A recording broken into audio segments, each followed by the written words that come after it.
Assalamualaikum warahmatullahi wabarakatuh. Bertemu kembali dengan saya Ibu Miftahul Rahmah. Kali ini saya akan membahas mengenai sifat tercela riya dan nifaq. Mari kita awali dengan bacaan basmalah. Bismillahirrahmanirrahim. Riya artinya memperlihatkan sesuatu kepada orang lain agar orang lain tahu dan akhirnya dipuji. Hal ini sangatlah termasuk perbuatan tercela dan harus kita hindari. Adapun dalil tentang larangan riya terdapat dalam surat An-Nisa ayat 142. A'udzubillahi minasyaitonirrajim.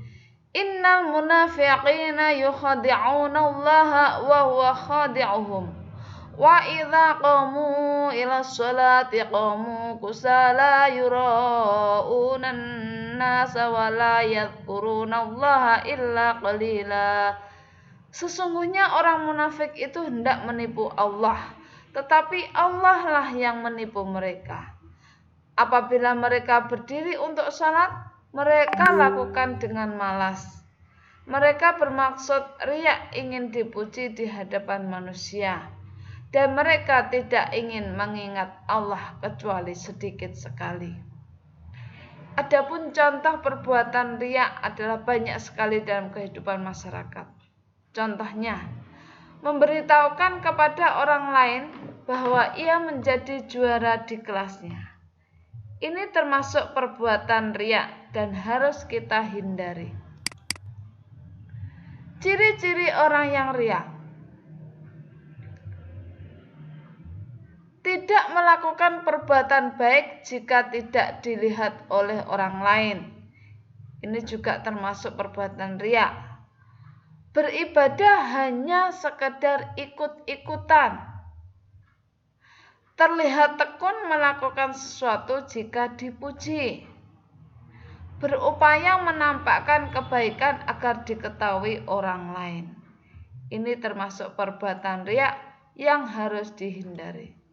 Adapun macam-macam riya, ada riya dalam hati. Maksudnya, sebelum melakukan suatu pekerjaan, ia punya niat supaya dipuji oleh orang lain. Ini termasuk riya dalam hati. Yang kedua adalah riya perbuatan. Contohnya, ketika ia melakukan sholat, seseorang akan tampak memperlihatkan kesungguhan dan kerajinannya. Namun alasannya supaya ia dipuji oleh orang lain dan supaya tidak direndahkan oleh orang lain. Ini termasuk perbuatan riya atau riya dalam hal perbuatan.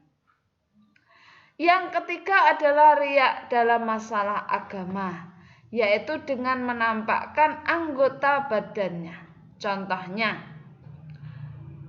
menampakkan tubuh yang kurus dan pucat serta membiarkan rambut acak-acakan supaya ia dianggap kurang tidur pada malam hari dan ia selalu sholat malam.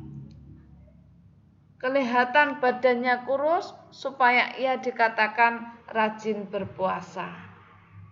Nah, ini merupakan riya dalam masalah agama dan itu tidak diperbolehkan. Yang selanjutnya adalah riya dalam berpakaian.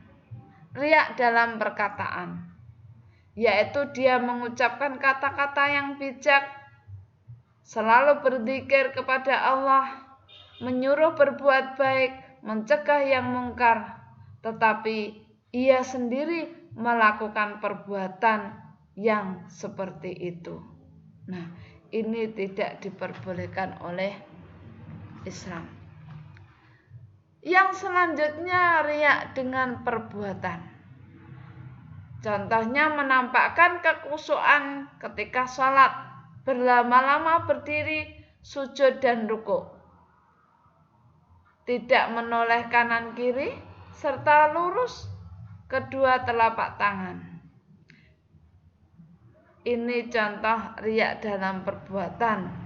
Supaya apa? Supaya dipuji oleh orang lain. Yang selanjutnya adalah riya kepada manusia.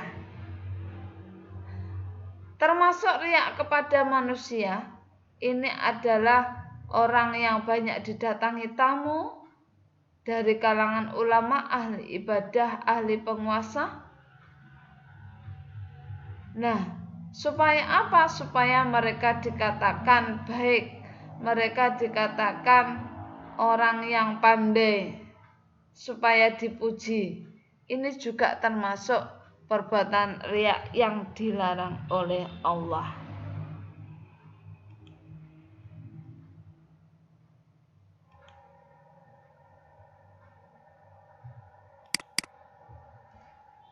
Yang selanjutnya adalah nifak. Nifak artinya sikap yang tidak menentu, yaitu sikap yang tidak sesuai antara ucapan dan perbuatan. Orang yang nifak disebut munafik. Dalil tentang larangan nifak atau munafik. Sebagaimana dalam hadis riwayat Muslim, a'udzubillahi minasyaitonirrajim. Min alamatil munafiqi salah satu, idza haddasa kadzaba wa idza wa'ada akhlafa wa idzang tumina khona. Di antara tanda orang munafik ada 3. Jika berbicara ia berdusta, jika berjanji tidak menepati, jika diberi amanah ia berkhianat. Nah, di sini jelas sekali apabila orang yang suka berbicara bohong, suka berdusta. Nah, ini tergolong orang munafik. Suka berjanji tetapi tidak ditepati, juga tergolong orang munafik. Jika dia diberi amanah, dia berkhianat. Ini juga tergolong orang munafik. Adapun jenis-jenis munafik ada 2. Munafik besar dan munafik kecil. Munafik besar artinya menampakkan keislamannya dengan lisan, tetapi hati dan perbuatannya mengingkari. Nah, ini sangat berbahaya, karena orang yang berbuat munafik besar atau nifak besar, ini akan mendapatkan siksa yang lebih berat dari orang kafir. Karena apa? Dia mengaku Islam, tetapi dia tidak pernah melakukan syariat Islam. Mengaku Islam, tetapi dia benci terhadap ajaran Islam. Mengaku Islam, tetapi dia menjelek-jelekan Islam di hadapan orang lain. Ini namanya munafik besar yang sangat berbahaya. Yang selanjutnya munafik kecil, yaitu orang yang sebagian dari ciri-ciri orang yang munafik. Dia melakukan perbuatan salah satu dari ciri orang yang munafik. Contohnya, ia sering berbohong, ia suka ingkar janji, kemudian ia juga suka berkhianat. Nah, ini tergolong dosa besar, tetapi belum digolongkan keluar dari agama Islam. Tetapi meskipun demikian, kita tetap janganlah kita berbuat nifak atau menjadi orang yang munafik dengan melakukan hal-hal seperti yang tercantum dalam ciri-ciri tersebut. Bagaimana cara menghindari riya dan nifak? Cara menghindari riya adalah yang pertama, melatih beramal secara ikhlas. Jangan bangga bila dipuji. Menahan tidak emosi jika diremehkan. Berusaha beramal secara sembunyi-sembunyi. Nah, ini salah satu cara supaya kita terhindar dari riya. Adapun cara terhindar dari orang yang nifak atau orang munafik, yaitu menyadari bahwa munafik tergolong dosa besar. Bahkan munafik dikatakan orang yang lebih dosa daripada orang kafir. Selain itu, orang munafik akan merugikan diri sendiri dan orang lain. Munafik tidak sesuai dengan hati nurani. Nah, oleh karena itu, marilah kita menghindari sikap munafik dan juga sikap riya. Semoga kita terhindar dari dua hal tersebut. Itu yang bisa saya sampaikan. Semoga bermanfaat. Akhiru kata, wassalamualaikum warahmatullahi wabarakatuh.